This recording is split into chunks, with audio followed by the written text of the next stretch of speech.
back one more time. We made it. How you doing, Ron? Good. What? Look at this. Look at this place they picked out for us today. This is a nice. I know, it's a nice cabin. Nice cabin. The chinking's in fine shape. That's it. And yes, and the fireplace is very nice. Got a place to cook something there if we get a little hungry later. This is a nice place. Yeah, Rich is drying out his tobacco back there. I think he's been working on some bowls behind him. Yeah, right here. And yeah, Rich, come on over here towards me, and you'll see the bowls that are behind you. Go the other way. Go the other. Yeah, like right there, right underneath your arm. Yeah, see, look at that. See, there's a place to sit down. This is an awesome place, Denny. Thanks for picking this out. Get some whittling in. Oh, it's just down the street. It's a little drafty, though. It's not whittling. Oh, would you do the bowls? It's whittling. Whittling. Yeah. Oh, I'm sorry. Yeah, when you got to do some whittling. Tea. There you go. So, all right, with that, what are we talking about today, Rich? Because of the fireplace, HVAC. Oh, how do we heat this place? Mostly furnaces, to be exact. Okay, we're gonna heat our little cabin here, but we can do it with a fire. I think we're going to talk about AC in another segment. Yeah, we'll have to do that some other time. Yeah, that's a whole different animal there. Right now, we just want to heat our cabin up, and we can light a fire, but then you got to keep feeding the fire. You got to cut the wood. I think there's more efficient ways to do it, and hopefully we can cover some of those options on how to heat your home today. Cool. Well, just like that. Wait, this cabin's too old. Where's the phone? Where's the phone? Hey. Yeah. Oh, who's that? Hello. Who's that? Hey, can you hear me? Yeah. Oh, I hear you. Oh, John. So if we're not talking about HVAC, we're just talking about H today. Correct. Is that correct? Yes. Yeah. Just the H. So John just knew we were talking about heating, so he's like, I'm not even giving these guys a chance to start their topic. I'm calling in right now to save their ass. That's what I think just happened. We can talk about ventilation. Okay. And AC some other day. Okay. Yes. All right. Fair enough. Well, because I know Ron and we can skip over anything in hour and a half. So Sure. We'll just stick to heating. There you go. We're trying to tighten it up here a little bit. You can join us on Facebook Live right now, YouTube Live, Periscope Live, brought to you in part by Mr. Floor. And wherever you're watching, click on the like button and subscribe so you'll be notified when we hit the air. Podcasts and previous shows are available at mightyhouse.net, Stitcher, iTunes, TuneIn, SoundCloud, and on HomeImprovementUSA.com. Find links to all of them at mightyhouse.net. And if somebody wanted to sign up for the newsletter, Rich, how can they do that? You want to run right over to mightyhouse.net right after you're done watching the show. Okay. Mightyhouse.net. Go to the Contact Us page. All we're looking for is your first and last name, your email address. Scroll on down and click on Boom, done. Just like that. No junk mail. Just a newsletter once a week. And maybe a way to enter a contest or two. Which, by the way, we have do you have the pic? We don't have those pictures of the Lockley locks, do we? They're fuzzy. I do. Do you have one? Well, we have last week's giveaway was a Lockley electronic lock. One of these babies, and right here's everybody that's here. Everybody. This here. Yep. And we're gonna draw a winner at some point. Right now, let's do it right now. I got the bag. You want to do it now? Let's get it over with. Hey, Rich, how I know about you want me to draw, that? but I just can't reach. Yeah, go ahead, Rich. Try it. There you go. You got one? You got one? Okay, let's see. Nope. Nope, you didn't get one? I missed. Oh, here. Okay, well, then I'll do it. There's too many in there. Okay. There's too many in there? All right. You ready? Actually, it looked like I had my hand in there, but I know. It was good. All right, let's see who the winner is for this. And we're just going to have Lockley send it out to you directly. Jim M. Hey, congratulations. Jim M. You are the winner. Is the proud winner of a Lockley digital lock, which the key feature is, you see the numbers there in the display. Yep. Those are random order. They constantly change. So whatever your number is, you have to keep hitting the buttons in a different way. Yes. So nobody can memorize the button push. That way somebody looking over your shoulder just can't see you hitting 11331 because that moves around. Right, but that does get you in Rich's garage, just so you know. Congrats, Jim M. All right, good job, Jim. And if you want, you never know when we're going to be giving stuff away, so you got to watch the newsletter, and you'll be able to pick something up. We've got plenty of stuff here from from Klein Tools also. So you never know when we're going to give something away. Keep an eye on that newsletter. Again, if somebody wanted a newsletter, I need to clean the garage, so there just might be some 57 Chevy parts available too. All right. All right, back to the show. There we go. Okay, so for heating, we're just going to talk of different types of heating, and obviously the fire that was behind us in that fireplace, that's the way you used to heat the place. At some point, they started boiling water and creating steam and sending steam out to heat the building, but they weren't just heating buildings with this. At some point, I think, don't they heat like entire blocks, John, with just steam? And there's still situations where they do that. It's a very efficient way to move steam. It can be steam as soon as it starts. For less than a minute, and he already said doo-doo. I know, he said doo-doo. He did. He did. That's what you guys are taking away from this? Joke. Yeah, Robbie's so not far, here. yeah. Yeah, that's what we got out of this. That steam was great, but doo-doo is what he said. So that's as far as we went. Yeah. Steam can travel 60 miles an hour when it's fully heated. It just flies through it, so it's really good for doing whole city blocks and stuff like that. But there was a lot of other issues with it, with leaks, and it's just a whole mess of things. But as far as a single home, steam was a pretty efficient way to heat things. Right, and that's when you walk in a basement and you see the pipes that are coming, and they're all head knockers because they start high at one end of the basement, and by the time they get to the boiler, they're a lot lower. So right, and that radiator you had there was a one-pipe steam, meaning that the steam goes out in the pipe, and then the condensate actually goes back through the pipe, and that's where you get a lot of knocking if it's not designed or if there's issues with it. Right. You hear everybody complaining about steam hammer, and that's one pipe is known for that. And then the vent, Ron, behind you there. Yeah, that's right here. The vent is something that will vent air until the steam hits, and then it'll stop venting. But when those vents break, there'll be hissing steam continuously, or they won't work at all, and then you have a cold radiator. Okay. So because of all these irritating issues, they decided they'd just start running some hot water through them completely, right? And then circulate hot water? Back up just a little bit. There's two-pipe steam, too. Oh, is there? So okay. Steam would come up. On my script. So that's fine. Two-pipe steam, I'm going to assume, is then your steam, and then you're replacing the vent with the condensate drain? That's good. Exactly, yes. And it's coming back to the water. You still get knocking if it's not done right. But again, it's a pretty efficient thing. And a lot of high-rise buildings are done because, again, it's flying at 60 miles an hour, or up to 60 miles an hour. So things heat up. How does it get motivated to 60 miles an hour? The steam just moves like that, or is there a pump involved? Steam just moves like that. Yeah. So there's no pumps. There are no pumps, right? There's no pumps to move the steam. Right. But Just possibly the condensation. Flame is the pump. Right. So, I mean, if you had a building without I had no idea it electricity. moved that fast, though. I guess I learned something today. I'm done. See you later. But if you had a building before electricity, you still wanted to heat the whole building. You fed the boiler with some coal. You boiled up some water, and the steam went flying through the building, and you heated the whole building that way. I wasn't aware that's how that worked. That's actually pretty amazing. That was a great way to do this. How many stories can you get, John? With that pressure, with that 60 miles per hour, how many stories can you get? Well, up to, I guess. Yeah. Bring out your slide rule and let's size this. I'm not 100% sure about this, but the Big Willie or Sears Tower is heated by steam. Wow.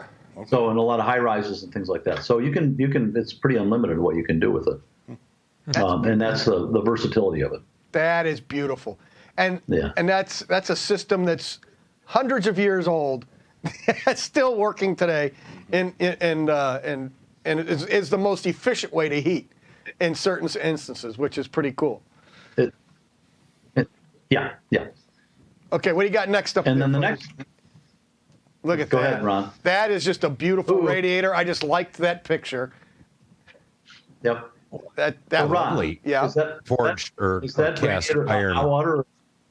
That Is that hot was water or steam? that was I believe it's hot water. Because right you there's go. your vent right there. That's There's your bleeder that. valve. Yep. Yep. So That doesn't look like the dime vent. That one's The dime a vent coin- was called that because you could slip a dime in there to open or close it, right. right? And that was to that one bleed has air out. that one you've got That's a a key. key vent. Oh, look at Yeah. that. Fuzzy's even got one on his key ring. Oh yeah. All right. So That's a key but vent. now this one is hot water. This is circulating hot water. You have a boiler, and now you're pumping hot water throughout the house, through the pipes, out to the radiators, and then back down, back to the boiler, correct? Right. Now, before that, to take the next step back, there was a system where it just used heat. They were great big pipes. They were like 4-inch wide pipes, that were, again, kind of like with the one pipe steam.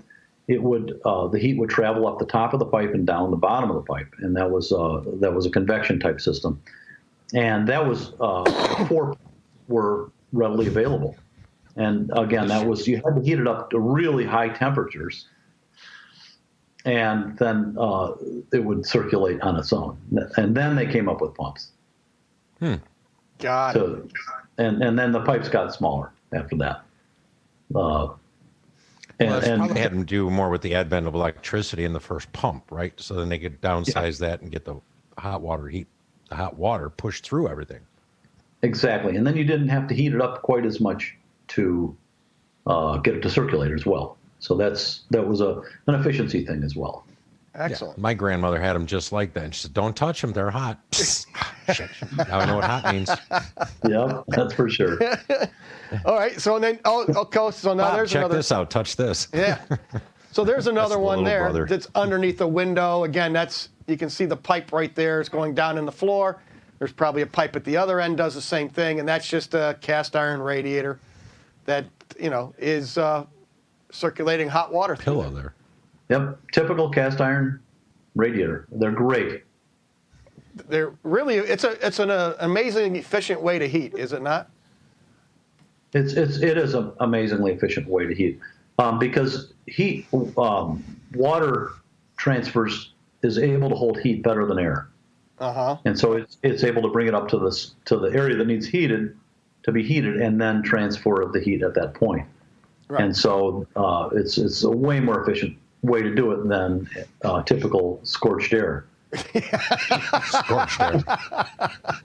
Yeah, we're coming up on those. We're coming up on scorched air later. Okay, so here's another one.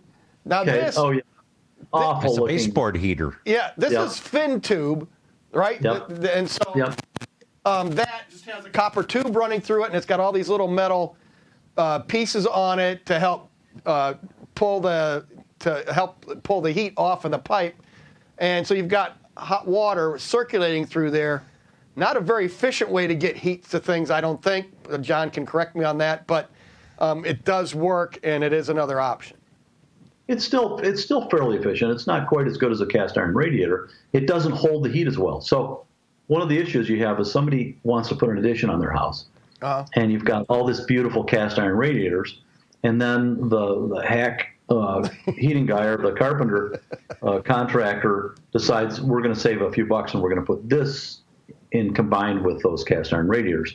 Those rooms will never heat properly because these they lose their heat immediately, whereas the cast iron radiators will hold the heat for long periods of time.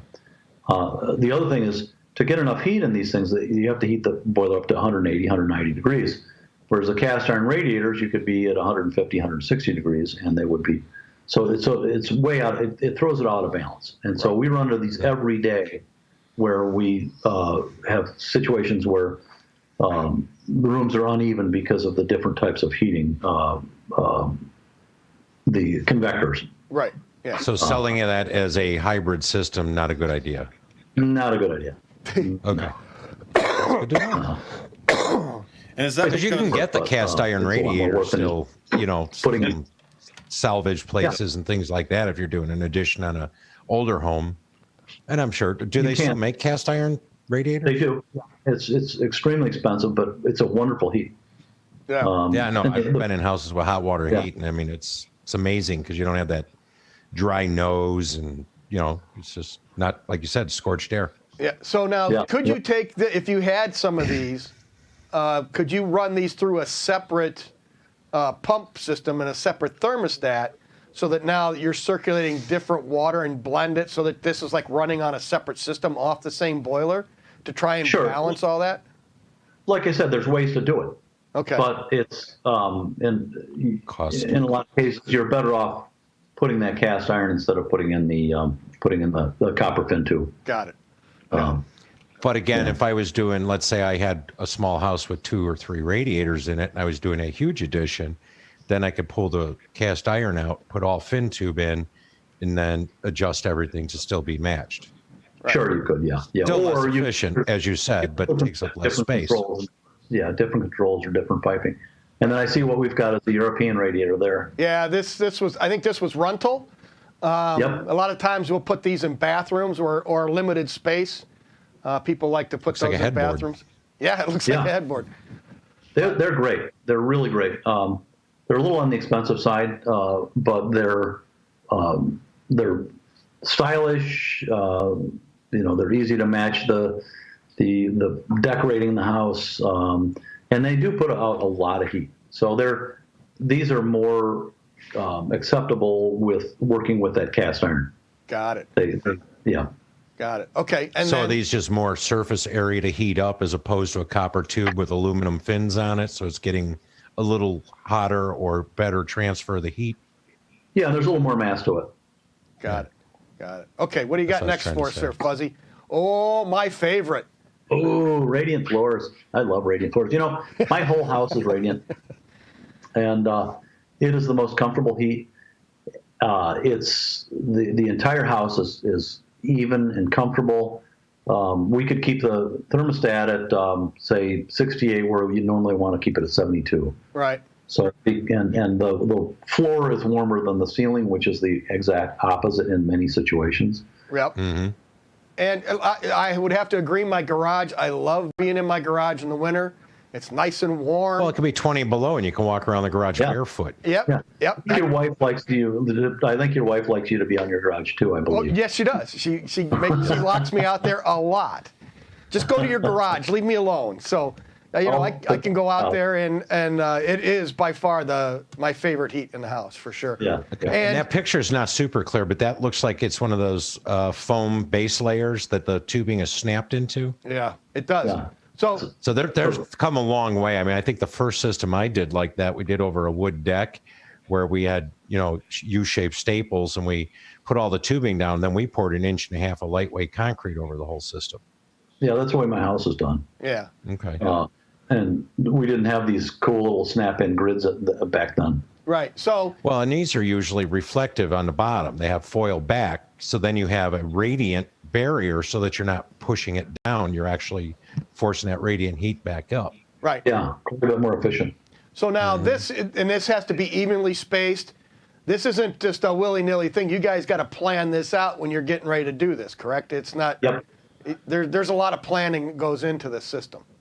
There's a lot of planning and design, and one of the things that I like to try to do is put a little bit more at the outside walls than in the center. Right. But a couple of reasons for that is that a lot of times the exterior walls, that's where people will put in dressers and things like that over top of it. So you sort of have to compensate for it. Right. And but that's where the heat sink is mostly going to be too. With concrete, you're going to have the heat loss to the outside, so you want to make sure you're balancing that correctly. Is this the same kind of system you'd put in your driveway to make sure that the snow stays off of it and things like that? Yeah, you could. Yeah, basically. Yeah. Yep. Yeah, we've done quite a few driveways like that, and it's wonderful to drive past it and see the snow's all gone. The only thing is, it's kind of expensive to operate a heating driveway. Yep, and it's not a small boiler then either, is it? No, it's huge. All right, what do you got for us next there, Fuzzy? Okay, so here you go. Here's the 2 different types. Over by Rich there, he's got a slab on grade, so you got the slab, and then the tubing's in there, and then you pour your concrete over it. In this case, you've got your wood flooring, and then the tubing, and you can pour concrete over it. Now, what's the concrete doing, John? Is that just holding the tubing down, or is that a thermal mass? What's the whole purpose of all that? It's a great heat sink. It's a thermal mass, and so it helps. It doesn't heat up real fast, but it holds the heat for a long period of time. And so it's whether it's right on slam on grade or over flame a frame floor. It's important to make sure that it's insulated properly. Like Rich was talking about, the heat, instead of the heat going down, it's going up where you want it. So that's part of the design process, is to make sure that you don't want to be heating the ground. So if it's insulated, it's going to all reflect up. Right. And it's good to have just constantly be adjusting your thermostat up and down all the time for these, right? They work really well that way. Leave it alone. There's no, in my opinion, there's no energy saving in turning back a thermostat a lot in a radiant system. You just leave it alone. Maybe if you like cooler at night, you can lower it a couple of degrees, but it's not going to save you any energy, because once you get that heated up, it's gonna keep going. It's going to take 6 hours to cool down. So 2 hours before you get up, it'll be the temperature that you moved it back to. Right. And then in 4 hours, heating it up again. So you just end up on this seesaw. Whatever, so you end up on the seesaw. That's crazy. So I set my garage and I leave it alone. It's at 64 degrees all the time. So Larry on and Facebook. that's a comfy temperature for working in the garage, no doubt. Okay, hold on. Hold on, guys. Go ahead, Fuzzy. Larry on Facebook says cast iron baseboard. Yes, is the way to go. I did forget to get one of those. But again, you've got good thermal mass with a cast iron baseboard, but you may not get the square inches of space exposed to the air to be able to heat efficiently. Is that also correct, John? That's right. And so in a lot of cases, we would, if we can, where somebody spec, or we might have copper fin tube, if we replace it with the correct amount of cast iron baseboard, then we can heat properly, and you won't have those swings like you do. Right. John, Larry's 100% correct. Cast iron baseboard is great. Which is a better heat sink, the cast iron or the concrete? Well, it's a different animal. So if you can think of a radiant floor as being a huge radiator, where you're never going to be able to get 150 or 250 square feet of heating. So you're going to need a lot less per square foot when you're going to be doing the entire floor. So you can keep the temperatures much lower. So that's going to be much more efficient. So radiant floor. The cast iron radiators right out there under, out at the window, about windowsill height was the height of it. It might be 3-4 feet long. But if you went to the opposite side of that room, it would be noticeably cooler, where the radiant, because the whole floor mass is allowing heat to radiate up, the whole room will feel more consistent. Go to the next picture there, Fuzzy. If I remember correct. Oh, nope. I got one more. Go ahead. Go to the next one, because there's also. Oh, there you go. This is the one you want. This is the one. Oh, yeah, that's it. It's warmer at the floor than it is at the ceiling. Right. Where with scorched air, you have to get up to really hot. I take it you're a huge fan of forced air heat, whether it's electric or gas. We put it in all the time, but I much prefer hot water. Yes. Sure. Yeah. You get much hot air rises. Yep. So and you can see right there, it comes out at 110, it hits the ceiling, it's going down, it's the 95, 90, 74 as it's falling, and then it's back in the 50s, getting sucked back in the return, going back to get heated again so that it can come out at 110 on the other side of the wall. So there's constant, and now you also have all this air movement, so it actually feels colder because you have all this air flowing around and moving around in the room. There's no air movement here. The whole thing's whatever it is, 65 degrees. And it's perfect all the time. Yeah. So the nice thing too here is if I open my garage door and I close the garage again, it's right back up. The air temperature comes right back up. It takes a couple minutes and the garage is just as warm as it was. Yeah, with the forced air, you have to reheat every cubic foot of air. Yes. Yeah. Or remove the cold. Yes. Yeah, exactly. So go back up one there, Fuzzy. I just want to double. Okay, so now if you have wood framed flooring and you want to put tubing in, they make this product, and I'm not exactly sure what this one was called. Let me see if I got it.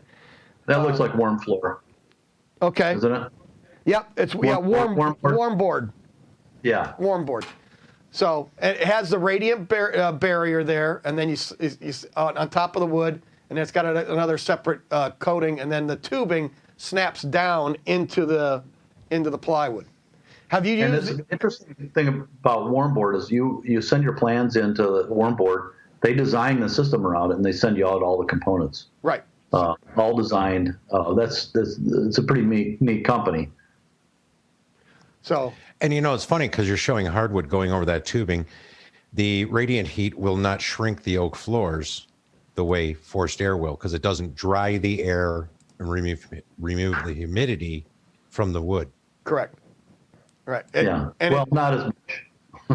Not as much. Yeah, it'll dry just by raising temp. But the other thing with this is now you can staple down the flooring and put it on the plywood. But whoever's putting down this subfloor, they got to know what they're doing and making sure they're following the plan. That's not just turn it over to your carpenters and let them rock and roll, because if that stuff's not right, now you're out there with the routers and stuff trying to make interconnects so that you can still run all your tubing through there. Yeah. Larry says concrete runs at a lower water temperature. Yes. Correct, Larry. Right. Yes. Larry's back. Yes. and all you H guys are so pernicky. Yeah. George will be chiming in here shortly too, I'm sure. So if you're running that floor at 180 degrees, you're going to wreck that wood floor too. So you definitely want to. Not comfortable on the feet either. No, that's hot. That's hot. That's like walking on the beach, in a hot sand. So you don't want that. Whether either. It's concrete or whether it's warm board, you want to have a proper water temperature to go over that wood floor. Yes, exactly. Okay, so I don't know if you can tell, but we're really big fans of hot water radiant heat. I don't, when it comes down to how do you heat your building, without question, radiant heat's the way to go. We love it. My favorite. Well, we'll save the AC for another show, but we'll have to do a tie-in because it's always been the drawback to in-floor radiant heat. Yes. Was it doesn't do me any good in the summer. Nope, none whatsoever. So we will talk about that in another show, how to properly install air conditioning in your homes, because you can use a number of different systems that don't have to be as involved as ductwork and air handlers. Exactly. Okay, so let's go past that one. There's your difference. Okay. Let's go to Jon's favorite, the scorched air. Scorched air furnace. So now you can get a forced air furnace, and you're heating with electricity, you're heating with propane or natural gas, whatever you're heating the air with, and then you've got a blower down here in the bottom of your furnace that's just forcing the air past there, and now you're distributing that air throughout the house. Did I get it right? You got it right. No, you didn't do anything wrong there. That is your return. The manufacturer supplied filter. Yes. There you go. Get rid of that and put a decent filter in. Yeah, but that one's made to keep the rocks out. Yes. Yeah, exactly. Maybe cats. Towel. Yeah. Yeah. So I'm dissing forced air a bit, but a properly designed forced air system should be efficient and quiet. But I think the figures out there are about 90% of most forced air systems are oversized with undersized ductwork. So they're mismatched. And so you're trying to force a whole bunch of air through a small ductwork. Yeah. Yeah. And that's when it gets noisy, it gets inefficient, it's It's not balanced banging properly. and ductwork expands. There's many issues with that. Yeah. Dehumidification suffers. So, but a properly designed system can work great. Okay. So we've got the forced air systems, like I said, and then you've got all these different components. You got to be serviced and stuff, just like anything else. What do we got next up there, Fuzzy? Okay, so this one, just a standard 80% efficient, Yep. which is this vent right here, and that's just going out that flue, and the gases are going up the chimney, or they go up through that B vent, out through the roof, and that's probably, would you say that's the most common furnace that you would run into? Yeah, it's an 80% efficient furnace used to be considered high efficiency from about the early 70s on through 10 years ago, and then they came up with 90+% efficient furnaces. So the flue temperatures for an 80% efficient furnace are anywhere from 400 to 600 degrees. The old furnace previous to that, a natural fired gas furnace, they were 700, 800, 900 degrees. Oh, so you can imagine that's all going up the chimney. That's all wasted heat. You're just you're just sending out to heat the world. Yeah, they might have been rated at 70% efficient, but they were probably more like 40% efficient. So that's 60 cents of the dollar is going up the chimney. Wow. Okay. Why doesn't that go through the vents? That seems hotter. Right. Yeah, exactly. Well, you don't want the flue products to go through the vents. Right. Or else it might die. So that brings you to your 90+ efficiency, which is where they use that hot air and condensation to they reuse it before it goes out. Exactly. So there. Look at that. Look at that pretty installation, John. Look at that. Nice looking job. Yeah. See? Really nice looking. The plastic pipes, you're looking at anywhere from about 95 to 120 degree flue temperatures. So you're capturing almost all of the heat that's produced by that furnace is going into the home. So now what's the cost difference from this 90% or down to the 80%, like right there? What are your cost difference for purchasing that? With today's furnaces, it's nominal. The biggest cost is the labor to put the furnace in. So, but is that gonna change with the 80% to a 90? Still the same installation? It's a bit more work. I mean, you have to run those PVC flues, which take a little bit more. But other than that, it's basically the same box that's going in there. Right. Again, the key is, the key is design. We have customers that will use the low cost person or somebody that's advertising a lot to put in the furnace. $29.95. We install it. Yeah. It's done. Yeah. Yes. And the bills go up because it's not designed properly. So we go in, and sometimes we even had a couple of jobs in the last 10 years where we ended up ripping out a brand new furnace and putting in the properly sized furnace in because the customer was noisy, high utility bills. There were comfort issues. Right. And the way the guys that are just changing furnaces, if you tell them your house is cold, well, then they just look at the furnace and give you a bigger one. They don't really look at why your house is cold. They just go, okay, bigger hammer, and they just keep, and so that's happened. If you have a 80-year-old house, it's happened 2, maybe 3 times. So now you've got this huge furnace that's trying to blow through a straw of ductwork that is not designed for all of that. Absolutely, or it's 100-year-old ductwork that wasn't designed for heating and air conditioning. So yeah, there's a lot of considerations there. Right. So the other thing I wanted to kind of point out here too, this is what I liked about this picture, is that one of these pipes does what, John? One of these pipes does what, and the other does what? Okay, one is exhaust, and the other is bringing air back into the furnace for combustion. So it's not using any of the room air. From outside. Directly from outside. Now, how many times do you walk into a house and you see that air intake is not hooked up and not piped outside? Well, we're only wasting about 2 to 3% efficiency doing it that way. And there are certain cases where it's advantageous to do that. If the people don't really consider it, is let's say the exhaust is in a corner somewhere, Okay. Next to a chimney, and then so there's no way to bring in incoming air into that furnace efficiently, so that if you've got both pipes in there, it's bringing the exhaust right back into the furnace again. Got it. So that's one of the reasons that gets done where that's one pipe. The downside, though, is if you're sucking air from inside the house for your combustion air, then you're going to create a negative pressure in the house. So that makeup air's got to come through old windows, doors, sills, holes in the rim joists. So you're still bringing in outside air, but you're not treating it. So you're not treating it, you're not controlling it. You got to figure out a way to do it. Yeah. So there's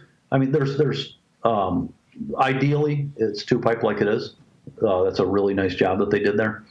But there are issues, and there are times when it's not possible to do it or it's not advantageous to do it. So one other item is, like, in the city of Chicago, if you live downtown or if you're in one of the Chicago bungalows and you have those little gangways, you see a lot of HVAC guys just punch that through the side right into the gangway.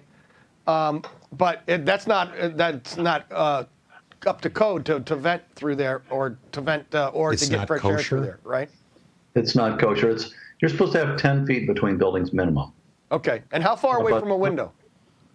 Do you remember? You know what, Ron, you got me on that. I think I want to say 5 or 6 feet. 6 feet? I'd say 5, but yeah. Okay. 5 to 6 feet away from a window also. You don't want to be venting out and then have somebody has their window cracked and now you got carbon monoxide getting sucked back into the house. That's free heat. That's free heat, right? You open the window and it's hotter, right? Chemicals.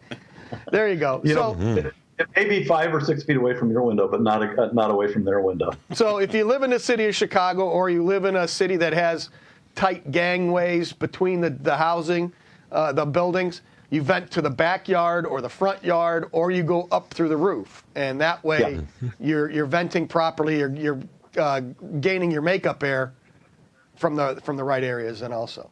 Now, I worked in one village where when the high efficiency first came out, they would not allow sidewall venting. Their code still required you to go up through a chimney, and they didn't take them more than a couple of years to change it. But we had to do basically condensate drains at the bottom and deal with because there's too much moisture in there. Yeah. It won't make it up through the roof. It drips back down and it pools. So you have to have a drain in the bottom of the vent, and then now you've got caustic water. So it's pretty crazy stuff, but just not your normal heating stuff. Well, so you touched on something, Rich, about the difference between an 80 and a 90, whereas we're condensing the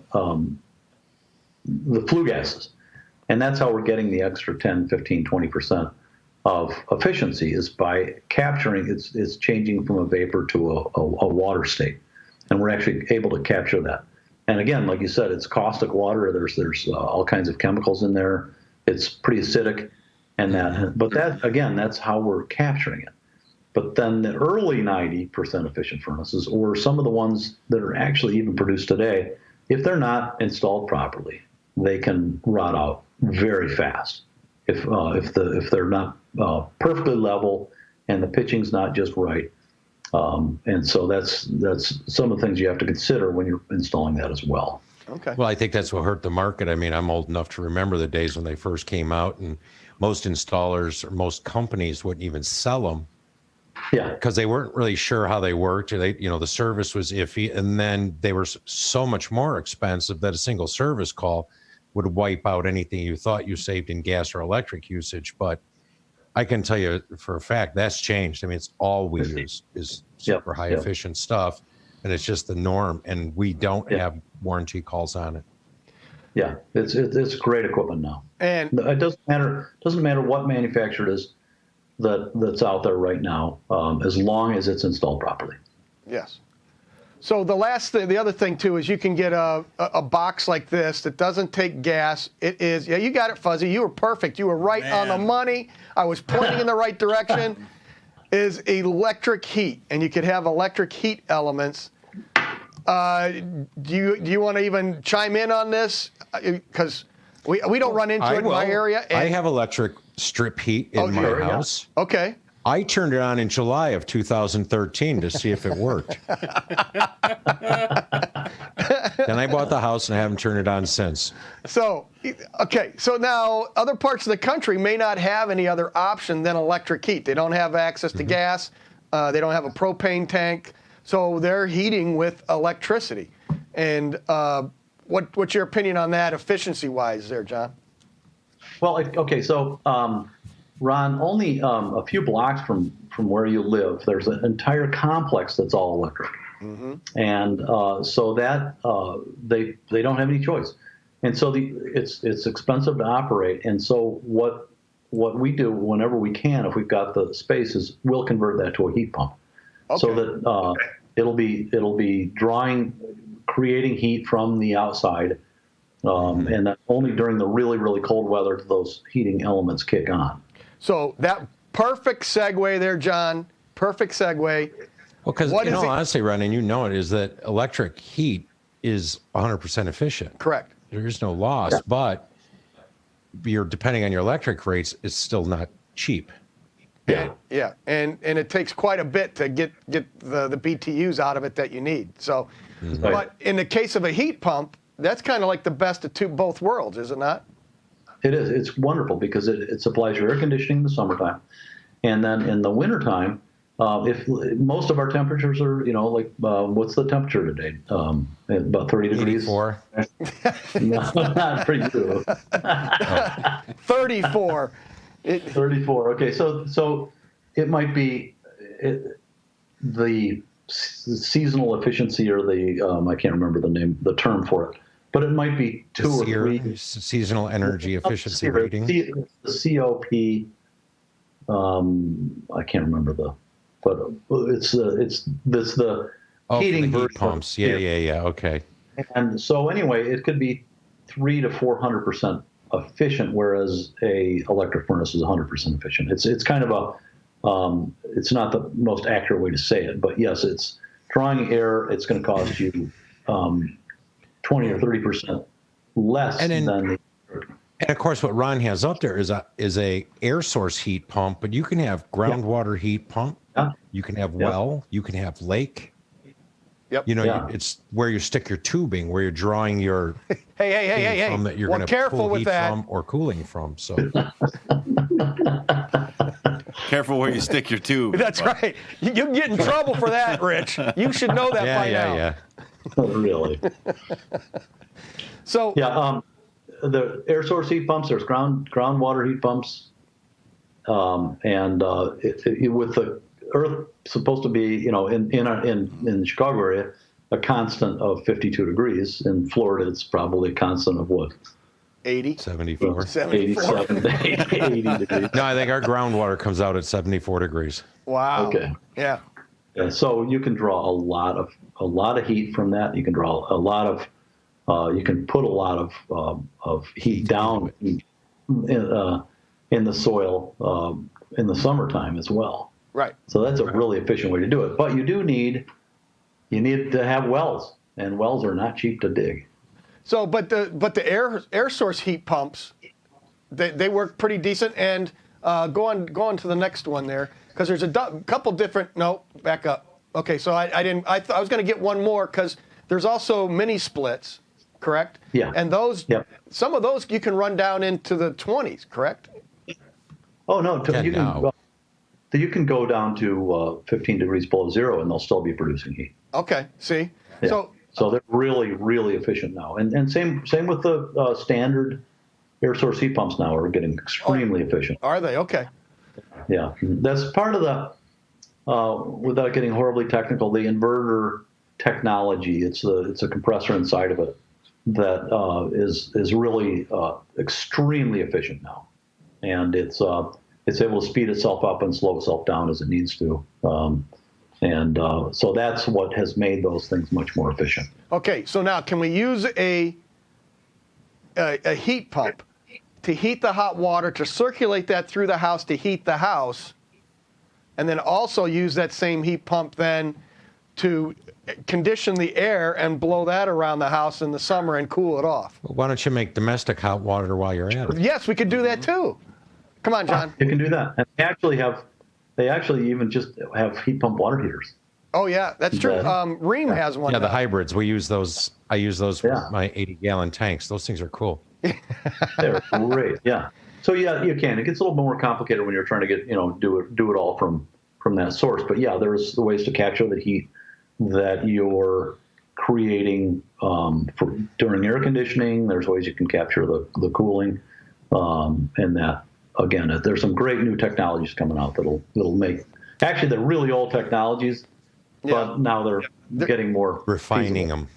Yeah. Excellent. Yeah. That's what I appreciate in my house is that same thing. Well, I never run out of hot water in the winter, ever. Now the whole building can get freezing cold, but I'm still toasty in that shower. That's right. That's Most people. That's I can do without heat. I can do it without air conditioning, but I can't do it without a hot shower. No. I love my hot shower. That's right. And John, you were talking about the core temperature being 52 here in Chicago. If we were to capture that, how far deep do we need to go, and really how long do I need to make that tube to make sure we get a good heat exchange? Because I mean, I'm sure my neighbor isn't going to appreciate me digging under their house. And hey, I'm trying to cool my house. No, you can do horizontal or vertical. And John, please correct me if I'm wrong, but I was told it was like you needed 150 feet per ton, and the first 150 didn't work. So if I wanted 1 ton, I'd have to have a 300-foot deep well. 2 ton would be 2 300-foot wells. But I don't know that was old school. But from my knowledge of it, it's about 150 foot per ton. Now that's digging deep. Yeah. That's go. As far as horizontal goes, I don't think that's quite as efficient because you're only about 5 feet deep. If you're going to go horizontal, so you got to dig up your whole yard, lay a bunch of tubing, and then cover it back with earth. That's not going to be quite as efficient as the deep wells.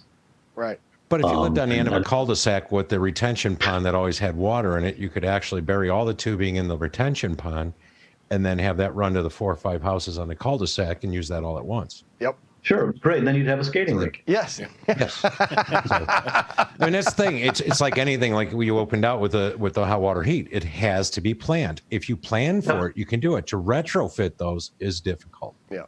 Yeah. And I know, Ron, you've done a couple of, ground source heat pumps where the guy had to bring out the drill rig and do some holes in the backyard. Yep. Yep. They've done them that way, and it works really well. My neighbor's got it. He absolutely loves it. And only when it gets really extremely cold. Costly up front. Yeah, and but his air conditioning bills in the summer are nil, and other than when it gets really really cold, he said when it gets down into the 20s and the teens, that's when his electric heat kicks on, and that's when he starts having to pay some bills. So, but prior to that, the rest of the year he does fine. He loves it. Electric heat. What's that? A toaster? Yeah. Like a toaster with a fan on it? Yeah. Like, So and even that air coming out of the ductwork now is cold. It's not hot air like you would have coming out of a gas furnace. okay. So it's a little different. But with that, John, I appreciate you calling in and keeping us on track. Yes. We're Always a pleasure, John. we are running a little long here, but I had a good time with this topic, and I think it's fairly important, and hopefully people will find it interesting and keep following up with Absolutely. it. I look forward to talking with you guys more about the V. So the V. Yes. Ventilation's key. Which is probably besides design, or it's part of the design thing that's the most forgotten aspect of our trade. Yes, and maybe when you get back in town, you can come in. You can bring in some pictures of some of your jobs, and we'll instead of just using random pictures that I find on the internet, we'll go ahead and use some of your pictures and get those posted up here, and then we can show the differences and go over static air pressures and all that kind of fun stuff that really needs to be addressed. Excellent. So, well, good talk. Yeah, I appreciate you calling in, John, and you enjoy Thanks, John. the rest of your time down there. So, Thanks a lot. Take care. okay. So again, if you want to follow us, you can. We do this every Wednesday night from 7 until we get tired of talking, or until Fuzzy tells us to shut up, which is what he's been doing tonight. Fuzzy's like, okay, that's enough. Cut it off. You're done. So, That's good.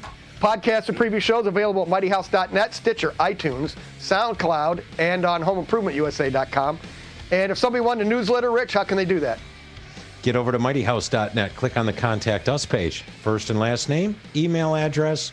Click on Boom, done. And Robbie's going to be back no junk next mail, week. just a newsletter and chances to win certain things, like Jim M. Yes. just won a Lockley passage lot or private entrance lot. Congratulations. Yeah, he did. So Robbie's going to be back next week, so the wheels will be off the train next week. You forget it. We're done.